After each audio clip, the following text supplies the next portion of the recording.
Hello everyone, this is Mr. Ijamo, and in this video we are going to continue our chat over the history of the United States of America. So here we go.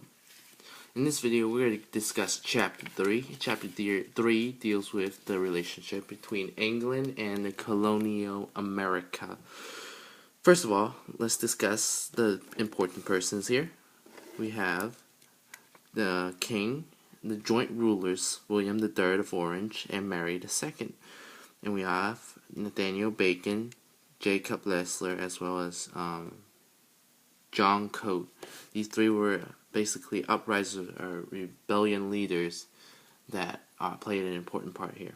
We also have Metacomet and a lot of people. But first of all, let's get to the basic points. So first of all, we established that the blacks, they had the Gula established. Blacks in South Carolina, they were basically isolated from the white population, and as a result, they developed their own language with their own culture, and that's why we had that dialect, the black dialect. This Creole language appears, known as the Gula.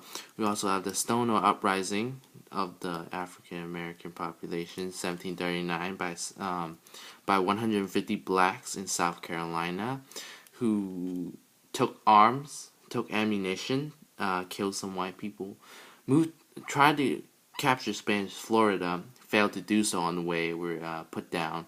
And this caused the white people to have increased suspicion over the black population, which increased further drama and conflict. Now we also have, we see a population growth in England. Forgive me for not going in order, but basically, in New England, sorry. Basically, the colonists have adapted, and for reasons unknown, they have adapted to the environment, especially New Englanders that have a colder climate, not as susceptible to disease as the Chesapeake Bay, but nonetheless, both populations, they migrate into America in families from England. They're able to basically reproduce successfully and increase their population drastically. And they invented the grandparents. As we all know, they were able to live to grandparent ages. Now also, we have the Puritan viewpoint. Now, remember in Chapter 2 we discussed that the Puritans, they did not accept any religious dissenters, and as a result, they viewed their own city as the only religion possible. And therefore we have a conflict going on there in the Massachusetts Bay Colony, and the formation of the New Hampshire, Maryland, and other.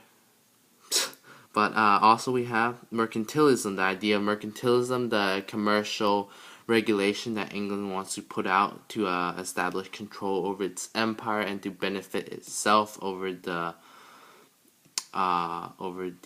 downfall of its own rivals. We also have the Navigation Acts and the Staple Act. Now let's go to a little background history here.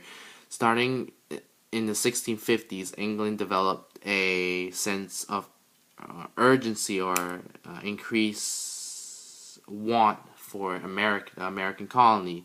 They reined them back in, and they established Navigation Acts, and then following that, the second Navigation Act, known as the Staple Act, which basically benefited England a lot, but it damaged the colonies as well as the Dutch. The primary target was the Dutch, but it also side affected the colonies as well, due to the fact that the colonies had to pay taxes all around. I'm not going to get to the point because we're going to do a quick review here. I'm not going to go in depth. Then we also see the House of Burgesses in action. Now, the House of Burgesses was established a long time ago on the founding of Virginia, I believe, but it never really influenced power until now.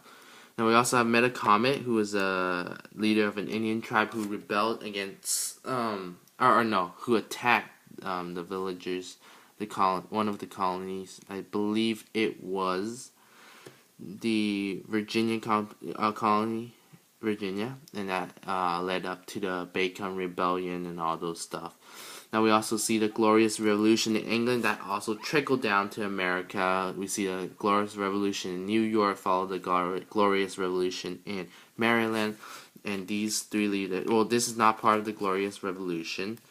Well, it was sort of, but it was not known. It was kind of like the Bacon's Rebellion. But we see the leader of the Glorious Revolution in New York, Leisler, and the Glorious Revolution in Maryland, Code, who both rebelled, and Code succeeded. Leisler, to a point, did not. But not gonna get into that. And finally, we have on the back page, we have one more thing to cover, and it's Increased Matter, which was a congregation rebellion that helped stop. Remember the Salem witch trials? He was a congregational leader who helped stop that and stop that terror. And there we go. This is a basic review of chapter 3. Hope you guys enjoyed. Stay tuned for more.